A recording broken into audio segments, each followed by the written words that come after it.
Bienvenue à cette édition du 20 novembre de votre bulletin de nouvelles locales. Premièrement, le temps des fêtes approche et les différents marchés de Noël s'organisent dans la MRC. Plusieurs municipalités ont pris l'initiative d'organiser des activités pour mettre en valeur les artisans locaux. Parmi eux, nous sommes allés rencontrer les organisatrices du marché de Noël de Girardville et du marché de Noël des artisans de Dolbeau-Mistassini. Bien, le marché de Noël a commencé il y a 4 ans. La première édition a eu lieu au hall des Bleuets pendant le temps des fêtes. Donc, on a loué les halls. On a fait la première édition du marché de Noël. C'était en 2018. En 2019, on a décidé de louer la diligence pour augmenter le nombre d'artisans présents au marché de Noël. Donc, la première édition qui a eu lieu à la diligence, ça a été en 2019. Et la troisième année, en 2020, on n'a pas pu faire le marché de Noël à cause de la COVID. Donc, cette année, en 2021, on est présent. On est une vingtaine d'artisans. Donc, le 26, 27, 28 novembre 2021, ça va être la troisième édition. Et on ouvre vendredi soir, le 26, à 18 h pour la fin de semaine. Le seul soir, c'est le vendredi soir. Les samedis, dimanches, c'est de jour. Il y a plusieurs variétés d'exposants, donc on va vous offrir plusieurs produits, c'est tout fait à la main. Donc, c'est vraiment tous des artisans et non pas des représentants. C'est vraiment un marché de Noël d'artisans. Ensuite, on a aussi une surprise que je dévoile pas parce que c'est une surprise. Mais c'est ça, on a une belle surprise, là, quelqu'un qui va être présent là sur place et il va nous apporter un petit plus. Les règles sanitaires, c'est certain qu'il faut garder une distanciation. C'est certain qu'il faut mettre notre masque, bien sûr. Au marché de Noël, il y a des créations vraiment qui sont conçues pour Noël, c'est sûr. Ça dépend de chaque artisan.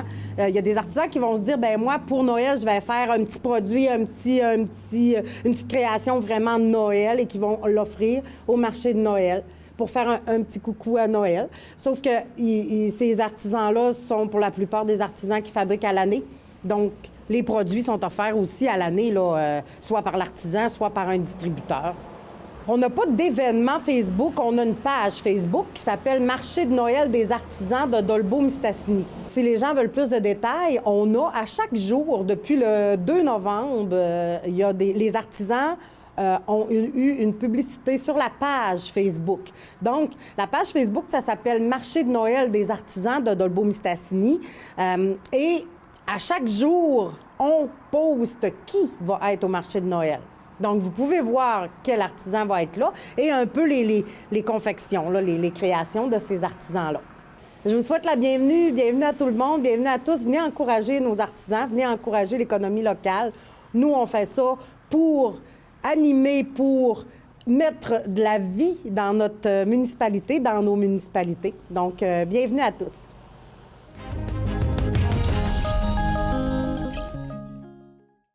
On est 4 filles à faire le comité.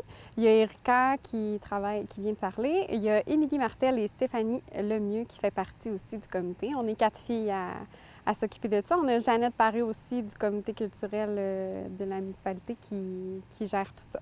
Je pense que c'est Émilie puis Stéphanie, là, eux autres, ils ont beaucoup géré le marché de Noël dans les années précédentes. Puis ils ont starté ça, puis on a fait un petit groupe, puis on s'est décollé ça, un petit marché de Noël. C'est comme la deuxième année qu'on fait un marché de Noël à Girardville.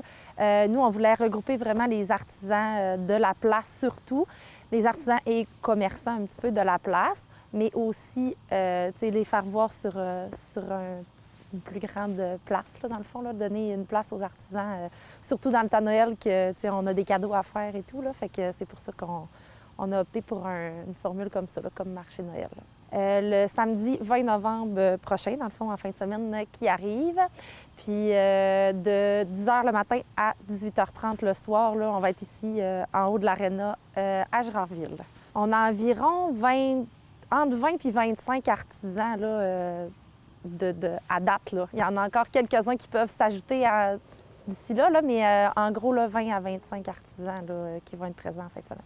Toutes sortes d'artisans vraiment variés, là, je vous dirais. Là, on peut passer de tricot, de de tissage, les fermières, par exemple. Après ça, on a des gens qui font des trucs en bois, des constructions de bois toutes variées, là, des centres de table. On a des petites entreprises aussi comme Annie Boulangerie de Saint-Thomas, si je ne me trompe pas, qui va être aussi présente. Fait que des bouchers, une représentante Épicure, une représentante Sensi, une Tupperware, une Zaya. C'est vraiment toute compagnie et artisans confondus là, pour l'édition de cette année. On est obligé de demander le passeport vaccinal et le masque. Les artisans doivent être le strict minimum à leur kiosque là, de gens, là, pas être trop en même temps. Il faut garder la distanciation. Puis on va avoir aussi des mesures là, pour la circulation, mettons un one-way si on veut. Là. On va juste dans un sens tout le temps. Puis on a vraiment placé la salle en fonction que, justement, ça circule comme juste d'un côté. Là. Fait que tous les artisans sont en U comme ça. Fait que ça devrait être assez optimal. On rentre par une porte, on sort par l'autre. Fait que c'est pour ça aussi que l'aréna, c'était bien. Là. C'était un bel endroit, dans le fond, pour le placer là, comme ça. On vous invite à venir au marché de Noël. C'est plaisant d'encourager les personnes de notre municipalité. C'est généralement des gens de Girardville, les environs, qui vont présenter leurs produits. Donc, on vous invite à venir faire votre tour le samedi 20 novembre.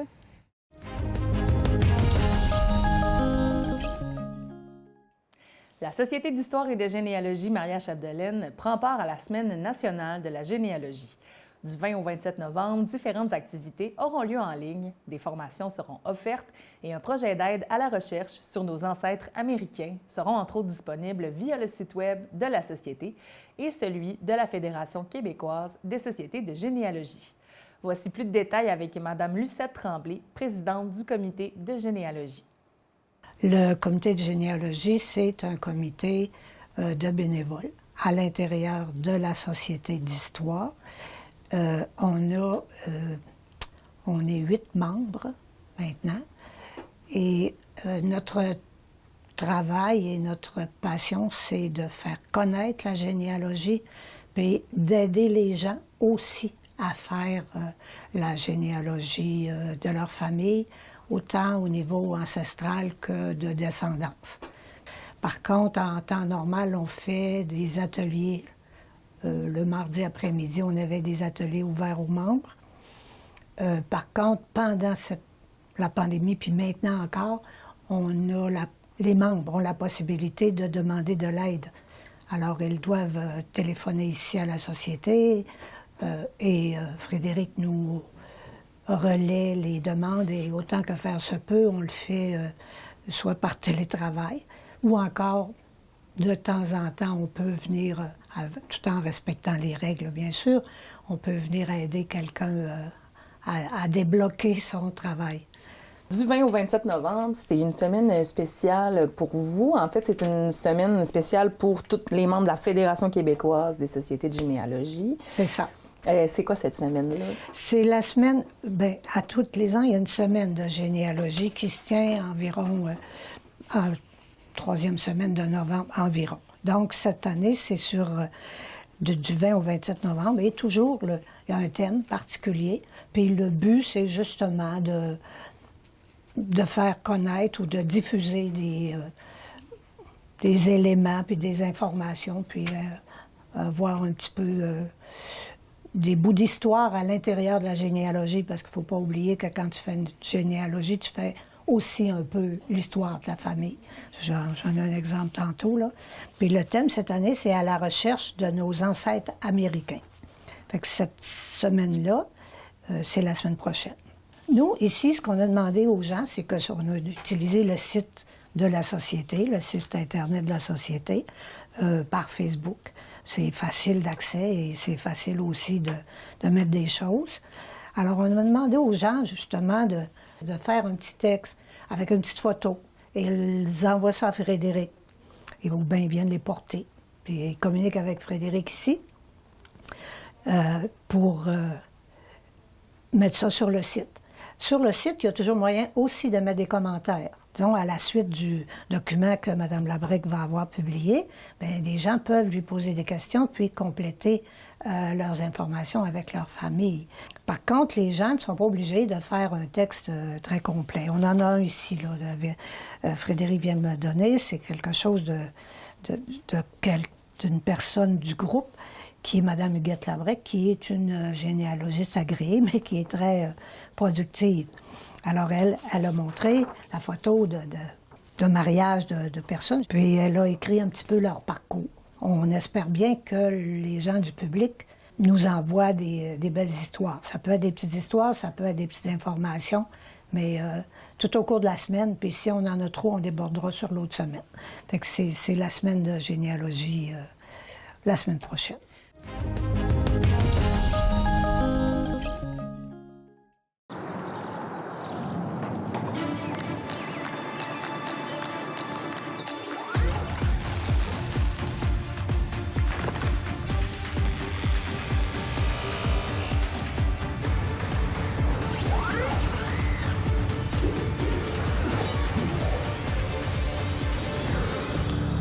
Quand on achète ici, c'est le Québec qui y gagne.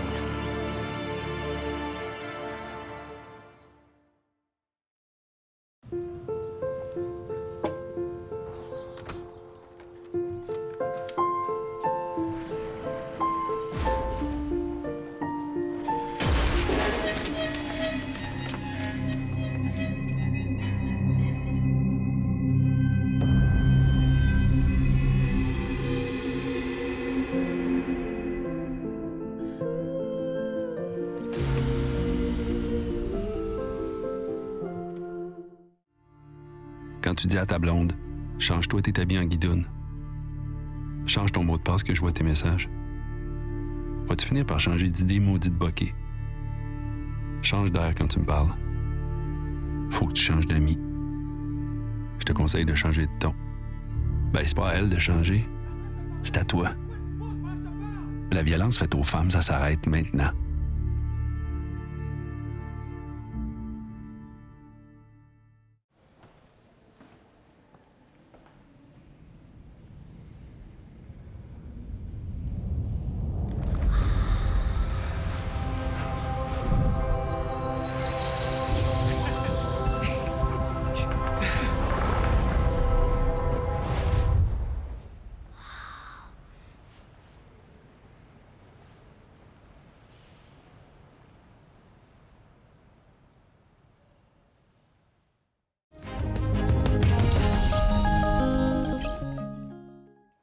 L'organisme de bassin versant Lac-Saint-Jean, la Société de gestion environnementale et le Conseil régional de l'environnement et du développement durable du Saguenay-Lac-Saint-Jean lancent un projet de mise en valeur de 3 sites de la route des milieux humides. La réalisation de ce projet d'une durée de 2 ans est financée en partie grâce à la Fondation de la faune du Québec et de son partenaire financier Hydro-Québec via le programme Hydro-Québec pour la mise en valeur des milieux naturels et de Rio Tinto. 3 sites seront bonifiés par cette initiative. Les activités seront réalisées au marais du lac aux Foins à Saint-Thomas-Didyme, à la pointe Tiquapé à Saint-Félicien et au marais Le Rigolet à Métabetchouan-Lac-à-la-Croix. Les activités comprendront la réfection d'un sentier, l'aménagement d'une passerelle, la création de 5 panneaux de sensibilisation, dont 2 panneaux interactifs et l'organisation de 2 BioBlitz. 15 nichoirs à canards et un hôtel à insectes seront également installés sur le site. De plus, l'accès à des milieux particulièrement sensibles sera fermé sur 2 des sites afin de permettre un équilibre entre les activités de découverte et la protection des habitats fauniques et floristiques.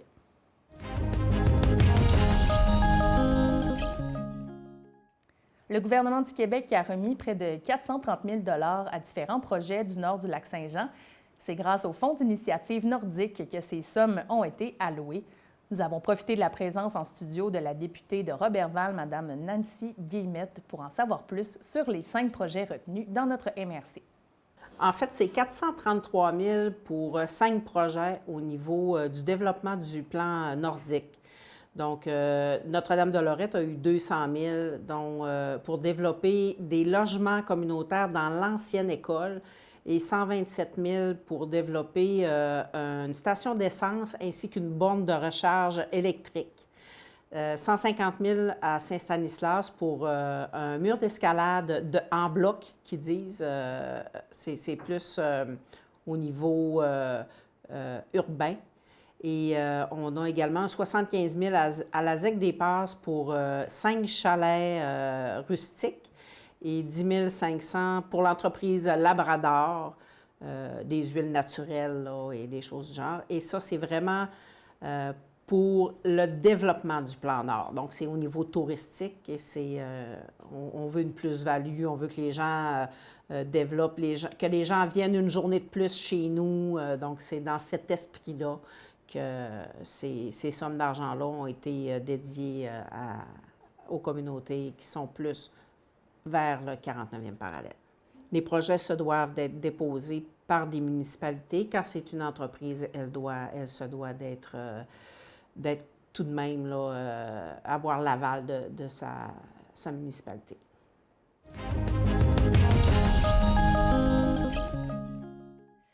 L'École Notre-Dame-des-Anges bénéficiera d'une nouvelle cour d'école.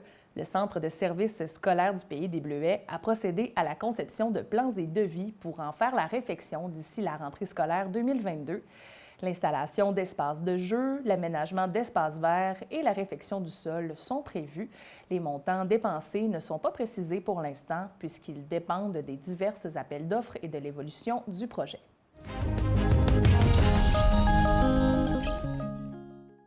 Et la Société d'aide au développement des collectivités Maria Chapdelaine enregistre une année record. Monsieur Jean-François Laliberté nous explique les résultats du bilan 2020-2021. On va vraiment du prédémarrage, démarrage, soutien technique, aller jusqu'à de la relève d'entreprise qu'on fait quand même depuis quelques années, là, des dossiers en relève d'entreprise là, pour assurer la pérennité de nos entreprises. Là, c'est quelque chose qui est important. Puis on a également un volet en développement économique, soutien au développement économique local. Okay. Parce que dans les différentes collectivités là, de la MRC, il y a différents projets de développement économique, des initiatives là, qu'on peut aider. Là. Et là, j'imagine que dans les dernières années qu'on a vécues, votre mandat a été d'autant plus important là, auprès des entreprises, puisqu'il y a eu une pandémie. Certaines entreprises ont dû mettre sur pause leurs activités. Donc, j'imagine que c'est ce qu'on retrouve un peu dans les résultats du rapport aussi. Oui, c'est certain que ça va se refléter, là, comme ceux qui ont participé à la récente Assemblée générale annuelle ont pu le voir. C'est qu'on a eu, en plus de nos activités régulières, c'est qu'on a eu des sommes spéciales, dans le fond, à donner, dans le fond, aux entreprises, à disposer là, pour les soutenir. C'est des formes d'aide d'urgence qu'il y a eu un petit peu, là, comme vous avez vu passer. Là, il y en a eu au niveau personnel. Nous, on s'adresse, bien entendu, aux entreprises. Fait qu'on a soutenu là, quand même plusieurs entreprises là, comme ça là, dans la dernière année. Là, puis ça fait partie de nos résultats là, du dernier rapport annuel. Résultats qui sont quand même positifs. On peut dire que c'est une bonne année pour vous? Oui, ça fait une excellente année. Parce que nous, là, normalement, un des indicateurs qu'on suit là, assez général, c'est le nombre de dossiers d'entreprise qu'on travaille durant une année là, au niveau de l'équipe. Mm-hmm. Normalement, on est autour d'une centaine de dossiers là, par année. Puis la dernière année, c'était 188 dossiers qu'on a touchés. Ah ouais. Tout ça inclut quand même bon nombre de dossiers avec les mesures spéciales d'aide du gouvernement fédéral. On nous a confié ces sommes-là, puis on nous a dit, bon, bien, dans le fond, soutenir les entreprises qui en ont besoin et qui sont admissibles là, à recevoir ces aides-là. C'est venu gonfler, dans le fond, les résultats habituels.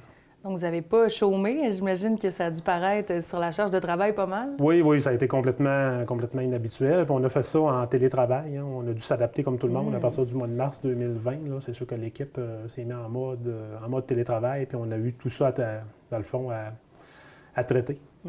Puis du côté du gouvernement, bien, c'était complètement inhabituel aussi. Fait que tout le fonctionnement, la machine, pour que l'argent qui part, entre autres, d'Ottawa, qui descend, là, bien, c'était quand même quelque chose. Ça a pris une bonne adaptation, mais on a réussi quand même. On est une petite équipe quand même assez flexible, puis ça a quand même très, très, très bien fonctionné. Et grâce à votre bon travail, vous avez pu aider un bon nombre d'entreprises quand même. On peut peut-être aller voir plus en détail les chiffres. Si on va au niveau des chiffres cette année, là, les principaux chiffres, là, toujours deux volets à la SADC, c'est qu'on a dans le fond, là, le montant global qui a été, dans le fond, mis à la disposition de la collectivité par la SADC durant la dernière année, là, c'est 1 796 694. Ça compte vraiment toutes les enveloppes, tous les montants, tous les projets qu'on a utilisés. Au niveau du développement économique local, là, c'est 14 initiatives en développement local qui ont été soutenues. On a injecté 45 262. Ça, c'est pour la partie développement économique. Pardon. Pour la partie support aux entreprises, comme je vous le disais, c'est 188 dossiers, ce qui a eu une intervention. Là-dedans, il y a quand même des dossiers qui n'ont pas de monétaire, que c'est de l'aide, ce qu'on appelle de l'aide technique ou de l'accompagnement au niveau de l'équipe. Aider un entrepreneur à se démarrer dans ses démarches, montage des dossiers, ces choses-là. Fait que ça en fait partie. Au niveau financier, bien, au niveau de l'aide aux entreprises, c'est 1 469 000 au niveau de prêts. Ça inclut les prêts d'urgence qui ont été, dans le cadre de la pandémie, là, qui ont été octroyés. Puis après ça, on a 282 432 $ qui ont été injectés là, au niveau des entreprises en aide non remboursable. Puis ça, principalement, là, entre autres, on a fait un gros travail au niveau de la présence web, le commerce en ligne, aider nos entreprises à se doter d'une vitrine qui est plus actuelle, catalogue de produits, site web transactionnel. On a fait beaucoup de dossiers là, de cette nature-là. Bien, j'imagine, parce qu'il y a un certain moment où c'était presque le seul moyen de vendre. Il y a été un moment où les commerces ont dû fermer, donc se réinventer. Pas tout le monde qui était à l'aise non plus là-dedans. Il y avait une nécessité au départ, hein, quand il y a eu le premier confinement au printemps 2020. On a, avec nos partenaires du milieu, là, on a mis en place un premier répertoire des entreprises qui étaient capables de faire de la livraison ou du service, dans le fond, à la population. Fait qu'en mode d'urgence, on a commencé à bâtir une espèce de répertoire là, avec les principales coordonnées. Nos entrepreneurs n'étaient pas tous prêts, là, dans le fond, à s'adapter comme ça du jour au lendemain, bien entendu. Fait que, suite aux discussions et à l'évolution, le milieu a quand même identifié une priorité de les aider à dans le fond, à avoir une meilleure présence, puis catalogue de produits, être en mesure facilement de les retrouver sur le web, puis de faire le maximum de transactions. Fait que ces enveloppes-là, ces enveloppes financières-là ont aidé beaucoup. Là, ça a permis là, de réaliser quand même là, plusieurs projets de cette nature-là. Ça a sûrement permis à des gens même de rester ouverts, tout simplement? Oui, carrément, parce qu'il y avait quand même bonne incertitude. Là, 2020, particulièrement au printemps, là, on était vraiment dans un inconnu, tout le monde. Là. On était tous dans la même situation, on ne le savait pas. Oui, l'enjeu pour une entreprise, c'est toujours les liquidités. Hein. Est-ce qu'à un moment donné, avec une fermeture qui va durer combien de temps, est-ce qu'on va être capable de faire face à nos obligations financières?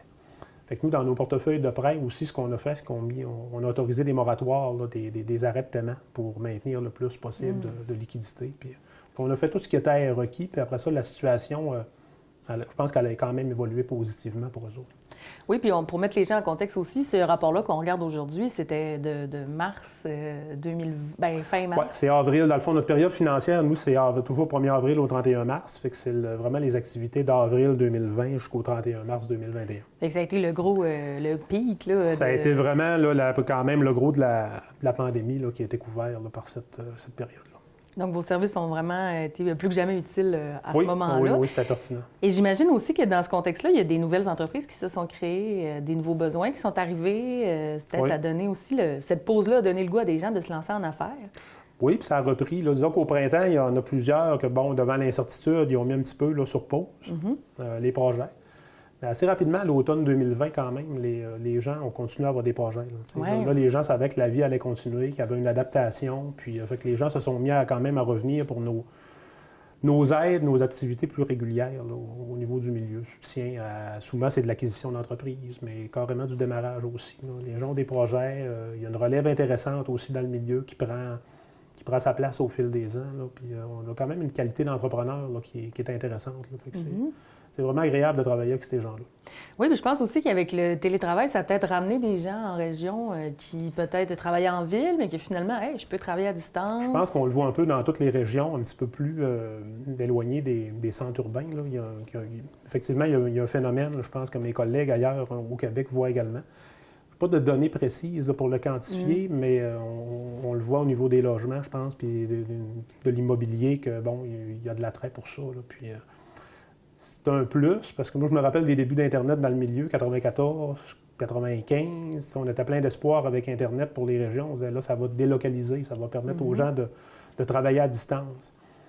Mais finalement, je pense que c'est avec une pandémie, dans le fond, une espèce d'événement inattendu comme ça qu'on voit vraiment là, la possibilité de ces technologies-là. Ça aussi, peut-être que ça reflète aussi dans votre rapport, ça a bougé vite. On dirait que ça a accéléré le processus pour plusieurs, soit d'expansion d'entreprise, de création d'entreprise, justement de télétravail aussi qui a offert des nouvelles possibilités. Comment vous adaptez à tous ces changements-là en si peu de temps? Bien, la nécessité, c'est ça qui arrive. Hein. Quand on n'a vraiment pas le choix là, de faire un virage rapide pour fonctionner, il faut le faire. Nous, ça nous a permis, c'est sûr que actuellement, les outils technologiques puis la qualité d'Internet qui s'est quand même améliorée là, dans les dernières années nous a permis de faire quand même une bonne partie du travail en virtuel. Carrément avec nos clients, de procéder au traitement des dossiers carrément en virtuel pendant une bonne partie de l'année. Là, on est revenu un petit peu plus en mode hybride là, suite à la fin de la période estivale. Là. On s'est bien adapté. On est, encore une fois, comme je disais, on est une petite équipe de 5 personnes, quand même assez flexible, avec des profils variés, des compétences là, complémentaires. Puis ça a très bien été. Là. Et là, on se penchait sur les chiffres de l'année passée, mais comment vous pensez que ça va vous refléter sur la prochaine année? Qu'est-ce qui s'en vient pour la SADC? La prochaine année, c'est toujours embêtant. On est encore quand même dans une situation qui n'est pas totalement dans la normalité, comme on pourrait dire. Historiquement, comme je vous disais, c'est une centaine de dossiers qu'on va toucher par année. Moi, je m'attends à ce que ce soit une année là, à peu près normale, mais bon, j'appelle chaque saison est particulière, puis c'est un peu aléatoire de se prononcer. On le voit vraiment quand l'année est complétée. Il y a des années un petit peu plus, des fois un petit peu plus basses, mais habituellement, c'est quand même assez stable au niveau de nos résultats. Et à la lumière de tout ça, on invite vraiment les gens, les entrepreneurs, à vous contacter si jamais ils ont des questions, s'ils veulent un service d'accompagnement. Exactement. Le meilleur moyen, je pense, c'est regarder là, carrément sur... on a un site web quand même assez bien fourni, là, sadcmaria.qc.ca ou encore là, directement sur Google. Là, on peut nous trouver. Là, vous lâchez un coup de fil ou un courriel. Il y a différents moyens là, très, très faciles de rentrer en communication avec l'équipe. Puis on laisse un message au besoin, puis les gens rappellent. Parfait. Est-ce qu'il y a des chiffres qu'on n'avait pas vus peut-être que vous vouliez rajouter? Oui, au niveau de nos fonds un petit peu plus réguliers, là, on a quand même fait des choses qui ont été plus dans le cours du normal aussi. On a eu un impact là, sur création, maintien d'emploi sur 34, ce qui est quand même là, qui n'est pas mauvais là, dans le contexte. On a injecté, nous, on a 2 fonds réguliers. Là, dans nos activités régulières, on a un fonds qu'on appelle régulier, puis on a un fonds jeunesse. Fait qu'on a quand même autorisé là, 99 000 là, au niveau du fonds jeunesse, puis 100 000 au niveau du fonds régulier.